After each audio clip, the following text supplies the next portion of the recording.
आज राजमहल में विशेष चहल पहल थी।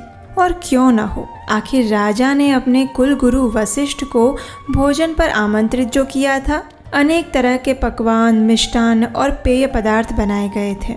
राजा अपने गुरु की सेवा करने के लिए और उन्हें प्रसन्न करने के लिए लालायित थे। गुरु वशिष्ठ को भोजन परोसा गया। दिखने में आकर्षक और स्वादिष्ट सुगंध से भरपूर भोजन अब गुरु वशिष्ठ के समक्ष था। लेकिन वशिष्ठ ऋषि ध्यान मग्न होकर कुछ देख रहे थे।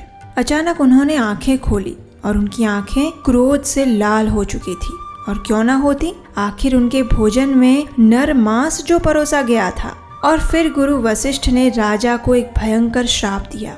ऐसा श्राप जिसने उस राजा के पूरे जीवन की दिशा और दशा दोनों को बदल दिया।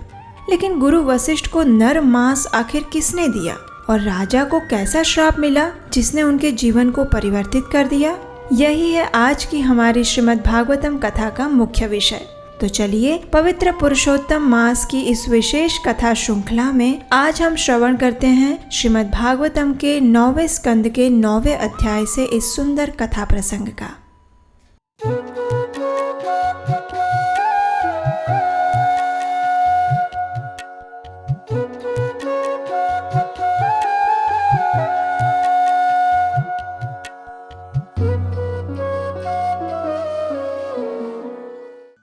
हरे कृष्णा।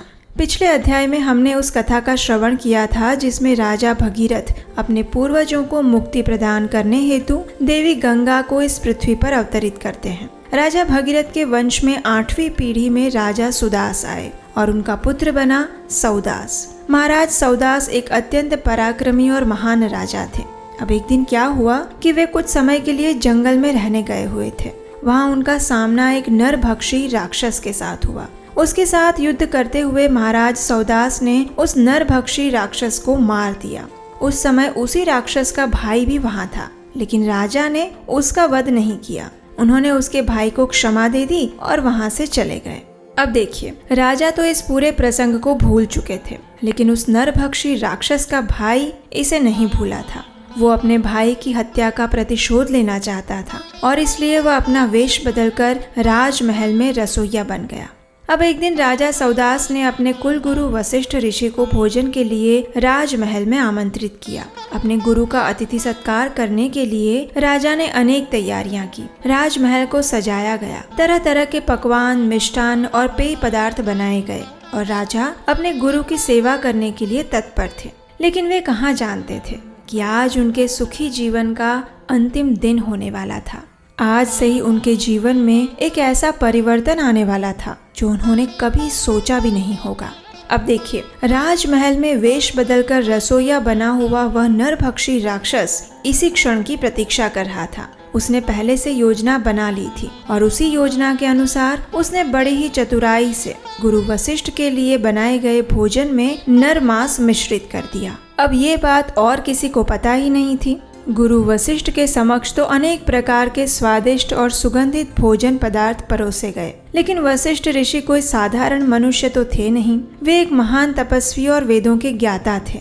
उन्होंने इस भोजन की पवित्रता को परखने के लिए अपनी आंखें बंद की और देखा तो उस भोजन में किसी मनुष्य का मांस मिलाया हुआ था। ये जानकर ऋषि वशिष्ठ को अत्यंत क्रोध आ गया। ऐसा दुस्साहस करने के लिए उन्होंने राजा को एक भयंकर श्राप दिया और वो श्राप था नरभक्षी राक्षस बनने का। लेकिन कुछ समय बाद ऋषि वशिष्ठ को पता चला कि वास्तव में ये निंदनीय कार्य राजा ने नहीं, अपितु राजा की रसोई में छिपे एक नरभक्षी राक्षस ने किया था और राजा संपूर्ण रूप से निर्दोष थे।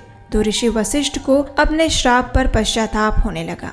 आखिर उन्होंने एक निर्दोष राजा को आज दंडित किया था और ये बात उनसे सहन नहीं हो पा रही थी। इसलिए वे अपना प्रायश्चित करने के लिए 12 वर्षों तक तपस्या करने चले गए।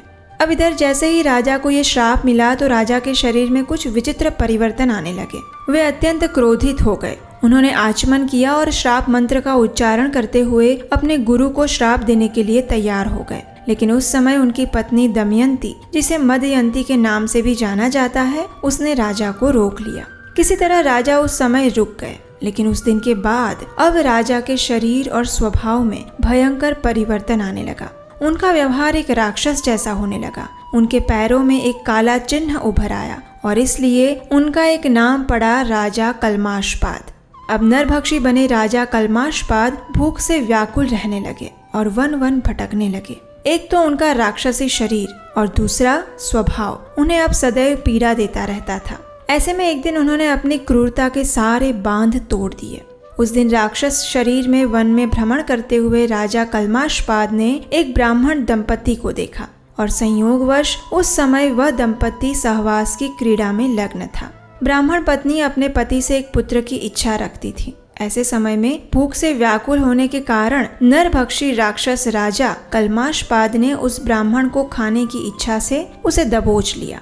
ये देखकर ब्राह्मण की पत्नी रोते हुए राजा से अपने पति को छोड़ देने के लिए प्रार्थना करने लगी। उसने कहा, सोयं ब्रह्मर्षि वर्यस्ते राजर्षि प्रवराद् विभो कथम अर्हति धर्मज्ञ वधं पितुरिवात्मजः यद्ययं क्रियते भक्ष्यस्तर्हि मां खाद पूर्वतः न जीविष्ये विना येन क्षणं च मृतकं यथा। हे राजन, आप धर्म के ज्ञाता है। जिस प्रकार पिता कभी अपने पुत्र की हत्या नहीं करता, उसी प्रकार यह ब्राह्मण आपके द्वारा हत्या का पात्र नहीं है। एक राजर्षि होने के नाते इसका संरक्षण करना आपका धर्म है। अपने पति के बिना मैं एक क्षण भी नहीं रह सकती। यदि आप इन्हें खाना ही चाहते हैं तो पहले मुझे खा जाइए, क्योंकि मेरे पति के बिना मैं जीते जी मर जाऊंगी। हे राजन, कृपया मेरे पति को छोड़ दीजिए। इस प्रकार उस ब्राह्मण पत्नी ने राजा कल्माशपाद को अनेक तर्क और प्रार्थनाओं द्वारा समझाने का प्रयास किया, लेकिन भूख से व्याकुल होने के कारण नरभक्षी राजा ने उस ब्राह्मण का भक्षण कर लिया। जब उस ब्राह्मण की पत्नी ने इतनी क्रूरता पूर्वक अपने पति की हत्या होते हुए देखा तो वह राजा के ऊपर अत्यंत क्रोधित हो गई और फिर उस सती स्त्री ने राजा को श्राप देते हुए कहा, यस्मान् मे भक्षितः पाप कामार्तायः पतिस्त्वया तवापि मृत्युराधान अत्कृतः प्रज्ञदर्शितः। हे दुष्ट पापी, चूंकि तूने उस समय मेरे पति की हत्या की जब मैं उनके साथ सहवासरत थी और एक संतान प्राप्त करना चाहती थी, इसलिए मैं तुम्हें श्राप देती हूँ कि जब भी तुम अपनी पत्नी के साथ सहवास करने का प्रयास करोगे उसी क्षण तुम्हारी मृत्यु हो जाएगी। इस प्रकार राजा सौदास को श्राप देकर उस ब्राह्मण पत्नी ने अपने पति के बचे खुचे शरीर के अंग एकत्रित किए, उन्हें चिता पर रखा और स्वयं भी अपने पति के साथ अग्नि प्रवेश किया। अब राजा सौदास को नरभक्षी राक्षस बने हुए 12 वर्ष बीत चुके थे और वे वशिष्ठ ऋषि के श्राप से मुक्त हो चुके थे। लेकिन उस नरभक्षी राक्षस के शरीर में उस ब्राह्मण पत्नी द्वारा मिला हुआ श्राप अभी भी उनके साथ था। एक दिन जब वे अपनी पत्नी मदयंती के साथ सहवास करना चाहते थे तो उनकी पत्नी ने उन्हें ब्राह्मण पत्नी द्वारा मिला हुआ वह श्राप याद दिलाया और परिणाम स्वरूप अब राजा स्वयं अपने वंश को आगे विस्तारित करने हेतु संतान उत्पन्न करने में अक्षम हो गए।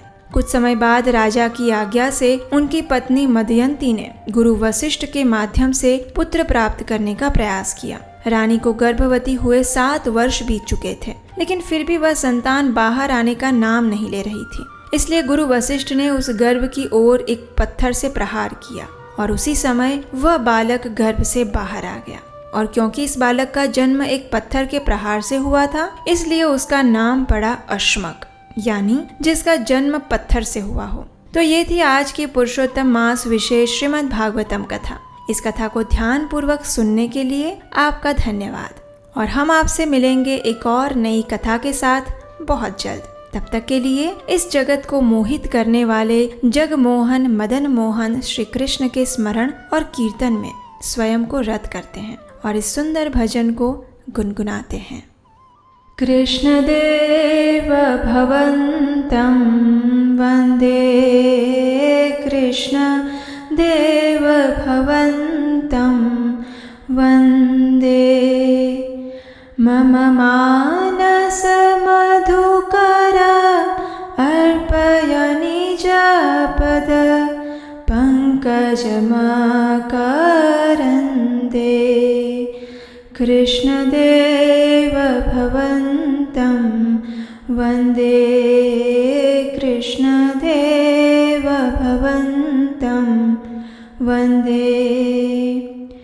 यद्यपि सीमाधीषु विधिरपि पश्यति न तव नखाग्रमरीचिम् इदमिच्छामि निशम्य तवाच्युत तदपि कृपाद्भुतवीचिम् कृष्णदेव भवन्तं वन्दे कृष्णदेव भवन्तं वन्दे भक्तिरुच्यति यद्यपि माधव न त्वयि मम तिलमात्री परमेश्वरता तदपीतवाधिका दुर्घटघटनविधात्री कृष्णदेव भवन्तं वन्दे कृष्णदेव भवन्तं वन्दे कृष्णदेव भवन्तं वन्दे। हरे कृष्ण।